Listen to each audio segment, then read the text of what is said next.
আসসালামু আলাইকুম। বর্তমান সময়ে আমরা যে কম দামে স্মার্ট টিভি, অ্যান্ড্রয়েড টিভিগুলা ক্রয় করে থাকি, সেগুলাতে একটা কমন প্রবলেম হয়ে থাকে। সেগুলো হচ্ছে আমরা কোনো একটা পিসি থেকে বা মোবাইল থেকে যে কাস্ট বা স্ক্রিন শেয়ার করব, আমাদের অ্যান্ড্রয়েড টিভির সাথে যে স্ক্রিন শেয়ার করব, সেই সিস্টেমটা থাকে না, বা থাকলেও অনেক সময় কাজ করে না।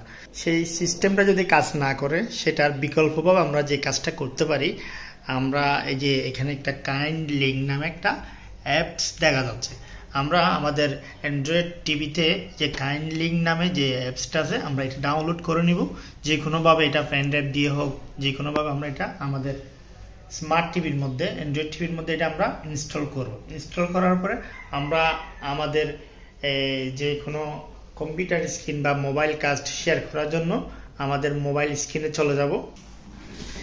এইটা হচ্ছে আমার পিসি। এখন আমার পিসি থেকে যদি আমি লাইভ কাস্ট করতে চাই, এখান থেকে আমার টিভি, আমার যে ল্যাপটপের স্ক্রিনটা, এটা যদি আমি আমার অ্যান্ড্রয়েড টিভিতে লাইভ কাস্ট করতে চাই, সেক্ষেত্রে আমরা এখানে যে কানেক্ট নামে একটা অপশন পেয়ে যাব।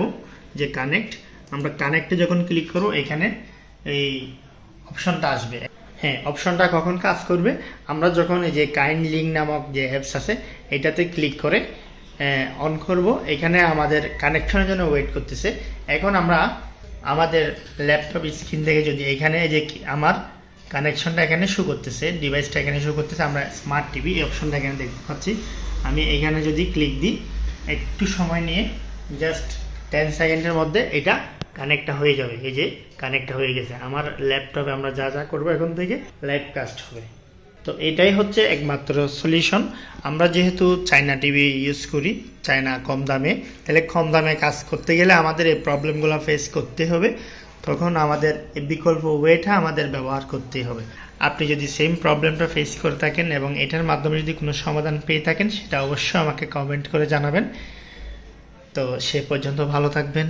Till then, take care. আল্লাহ হাফেজ। আসসালামু আলাইকুম।